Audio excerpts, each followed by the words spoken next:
Dragons TV, this is your post-match analysis video for yesterday's 1-1 draw against Derby County at the Den. The first game back after the international break. We could have done with 3 points, but in the end, a point did have to do. We had to come from behind to get that aforementioned one on the board. As always, let's kick off the show by taking a look at the 11 that Neil Harris picked to start the match. And so the gaffer, as I predicted in my preview, did go back to the team that started at Cardiff, and that meant 2 changes from the team that drew 0-0 at West Brom before the international break.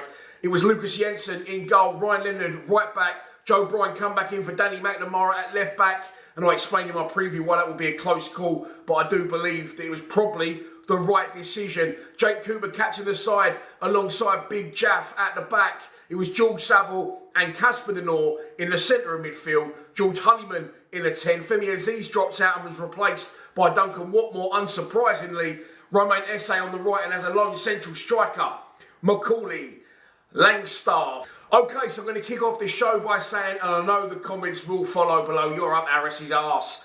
We have not even played a quarter of the season yet. Okay, we are unbeaten in our last 5. Granted, we've only won 1 of those. We've still not lost a game by more than a single goal all season. And as we see regularly, teams across the ball getting tanked heavily after winning their previous game by the same sort of margins. And in our last 4 home games, we've won 2, drawn 1, and we've lost 1. The one we lost was to Luton Town. Now, in my opinion, if Josh Coburn doesn't get injured early in that game, the game plan would have worked. And we would have won the game. I felt we dominated Luton, although they had more shots on target. We was definitely, I was going to say the more likely, but they won the game. Goals win football matches.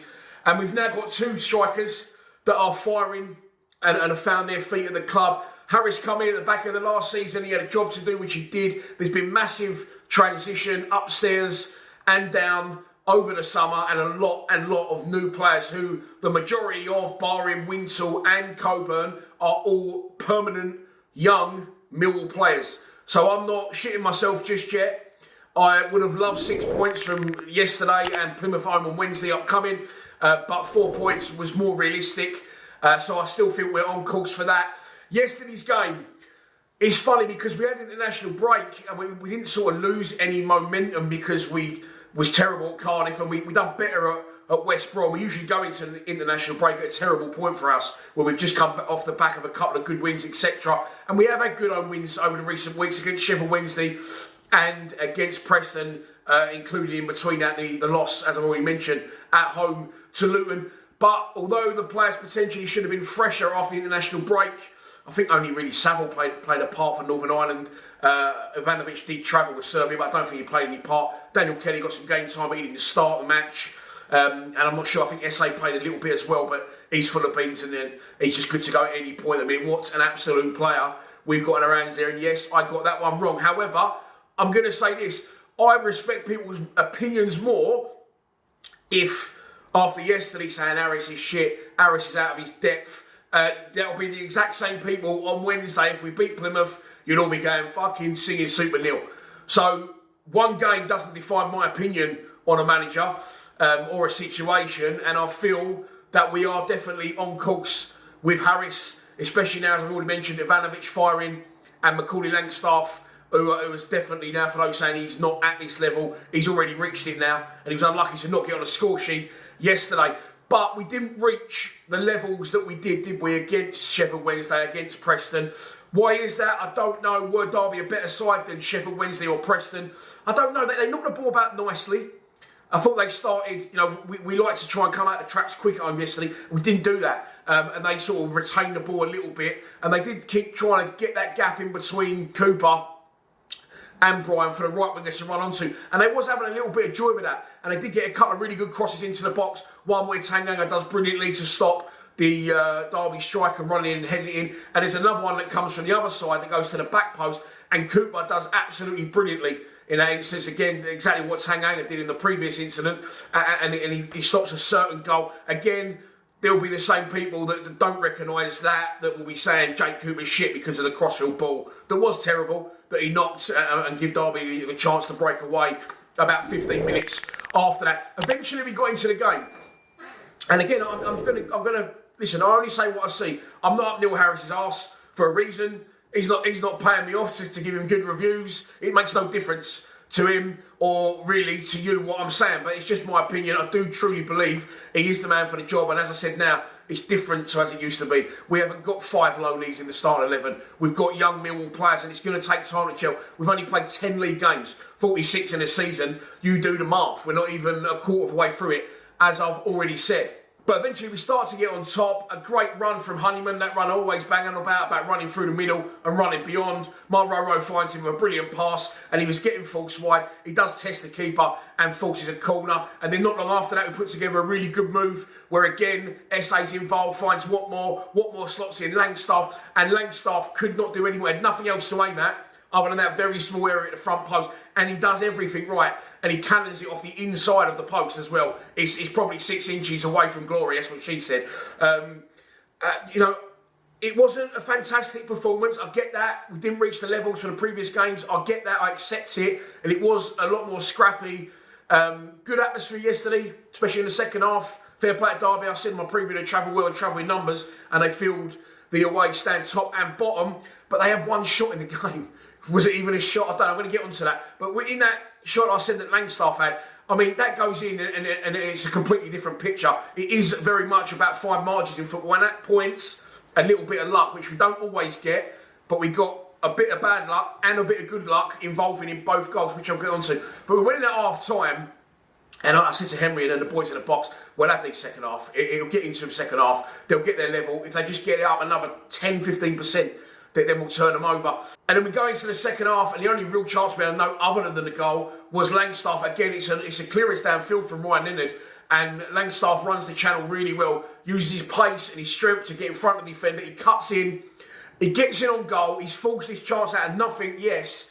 And maybe in real time I was harsh, obviously, on the other side of the ground. I felt he should have scored. I feel, even now, that if you spoke to him, he would probably feel that he should have scored, but it wasn't a howler, it wasn't a clear-cut chance, it was a half chance that he forced himself, and I thought he's hit it straight at the keeper. On reflection and hindsight, the highlights, he actually tries to pass it to the side, it comes off the goalkeeper's foot, and again, it's very, very unlucky. Then, he goes off, Ivanovic comes on, and I think Aziz was on at that point as well, which leads me in to the Derby goal. Look, Aziz, for starters, I like what I see of him. He was terrible yesterday, I'm not saying he wasn't, but it's difficult, especially as a winger, to try and get into a game. And he needs a run of games, which we'll talk about in a minute. So I want to talk about Daniel Kelly and Winter and players in general in our squad. The goal comes from that side of the pitch, and Ryan Leonard is absolutely solid. Our player of the year just gets better with age, like a fine Vino Collapso. But we keep conceding goals from that area of the pitch, and it's a little bit of bad luck. Yes, this one's a set piece, but if you remember back to Watford, they scored a cross that was blocked, I think, by Saville, that whipped up to the back post and they landed right on the Watford striker's head. The Luton goal come from the same area, exactly the same situation. Cross from that side, someone gets a foot on it, and obviously it comes in. Jensen makes a good save on that occasion. It comes out, and then it's a good control finish from the edge of the box from the Luton player. So this time, same side, not same situation, but the corner comes in. I've had to, real time up the other end, obviously the sun is glaring in my face, so I couldn't really see what happened. I saw there was a delay on it from Derby players and then fans celebrating. Everyone was looking at the ref. From what I can make out, and I still can't really work out clearly what's happened, the corner comes in.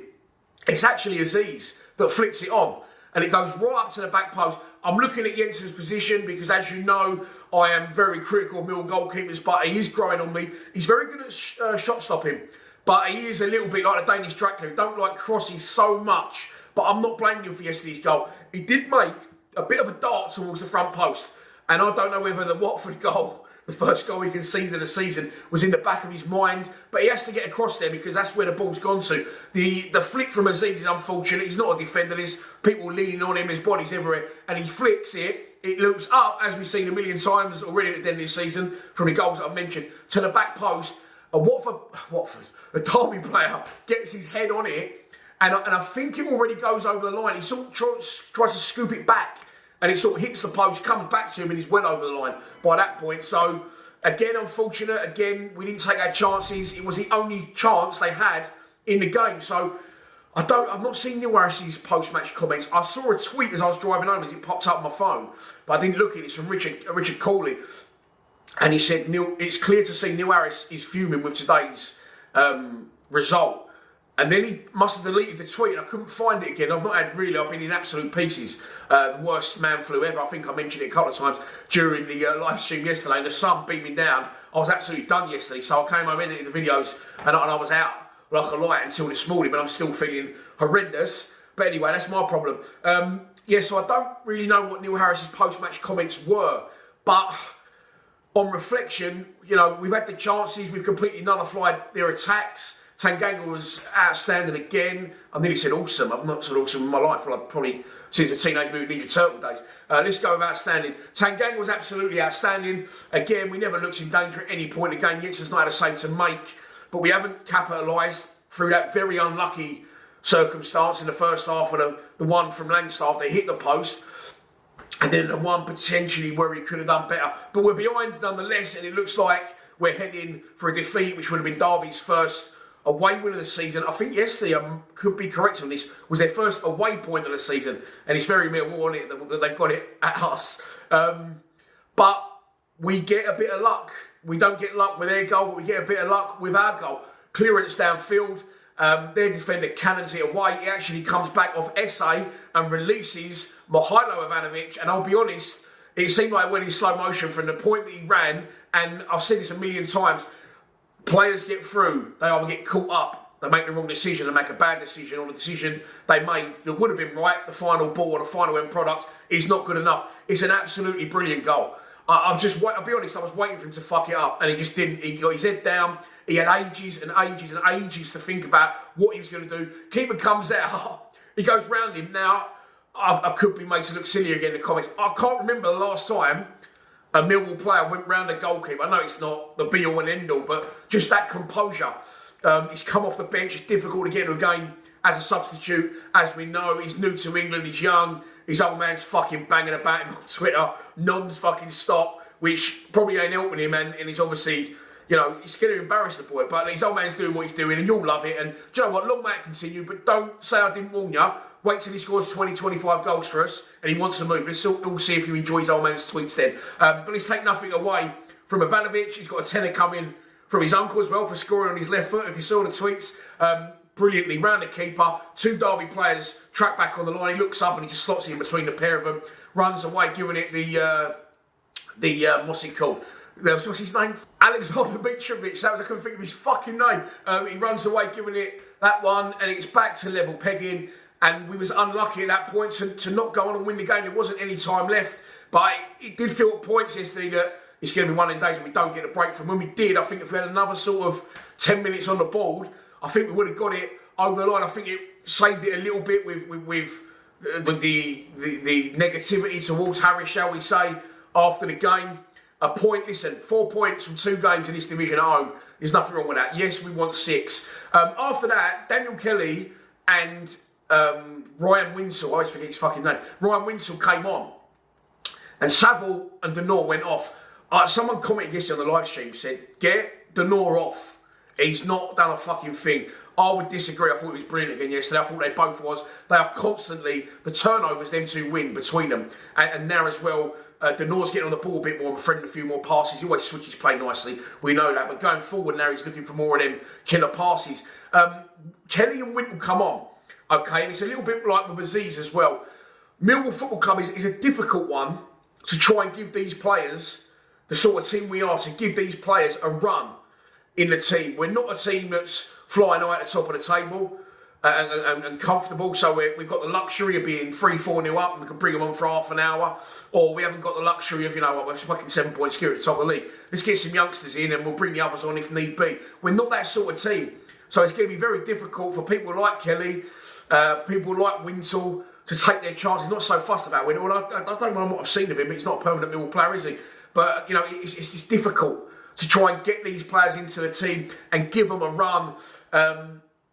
For me yesterday, look, I'm shitting on the preview a bit for Plymouth, which I'll put out tomorrow. It could be time for a change formation-wise, but if not, Romain Esse, mate, you've got to get him in this 10. You've got to get him in this 10. George Honeyman is a grafter, but he has absolutely fucking zero quality. I'm sorry, he hasn't in front of goal. And it's what we need to give us that little extra push. Like I said, the wingers were weighing in. Watmore was weighing in with goals. Esse was weighing in with goals. And now the two strikers are scoring as well, which is good. They both got off the mark. And long may that continue. And a pairing and a partnership could be something we could look at going into Wednesday for a formation change. But if not, like with Watmore, and it's nothing against Watmore, he's done brilliant at the start of the season, but wingers can fade, and I think we may have seen the best of Watmore now for a while. What I'm getting at, short story, extremely long, is let's not just rely on, oh, it's all right, we're not scoring from that position, but we're getting goals from here and here. Well, let's add to that. Let's get the goals from here and here, but let's also add to it in the 10.